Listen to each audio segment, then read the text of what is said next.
નમસ્કાર મિત્રો, અમારી ચેનલમાં તમારું સ્વાગત છે। ગરવાગઢ ગિરનારથી એક દુઃખદ સમાચાર સામે આવ્યા છે। વાસ્તવમાં અહીંયા ગિરનાર પર્વત પર 45 વર્ષીય વ્યક્તિને નીચે ઉતરતી વખતે સંતુલન ગુમાવી દીધું હતું। આ તરફ તેઓ ખીણમાં પડતી જતા તેનું ત્યારે રેસ્ક્યુ કરવામાં આવ્યું હતું, જોકે ગંભીર ઇજાઓને કારણે તેનું મોત થયું છે। આ તરફ ઘટનાને લઈને મૃતકના પરિવારજન ઘેરા શોકમાં ગરકાવ છે।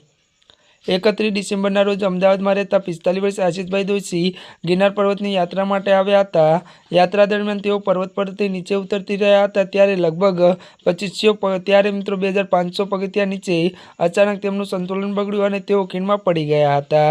વધુ વાત કરીએ તો આ ઘટનાની જાણ થતાં આસપાસના યાત્રીઓમાં અફરાતફરી મચી ગઈ હતી। ત્યારે હાજર રહેલા ડોલીવાળાઓએ તરત જ માનવીય ફરજ નિભાવી અને ભારે મહેનત બાદ તેમને ખીણમાંથી બહાર કાઢ્યા। ત્યારબાદ તેમને તાત્કાલિક હોસ્પિટલ ખસેડવામાં આવ્યા હતા, પરંતુ ગંભીર ઇજાઓને કારણે તબીબો ત્યારે તેમને બચાવી શક્યા નહીં। વિગતો મુજબ મૃતક આશિષભાઈ અમદાવાદથી જીવરાજ સોસાયટી શારદાવાડા પાસે રહેતા અને ત્યારે ભવનાથ પોલીસ અકસ્માત મોતનો ગુનો નોંધી આગળની કાર્યવાહી હાથ ધરી છે। ત્યારે મિત્રો આજના માટે બસ આટલું જ। અમારી ચેનલમાં નવા હોય તો અમારી ચેનલને મિત્રો લાઇક, શેર અને સબસ્ક્રાઈબ કરી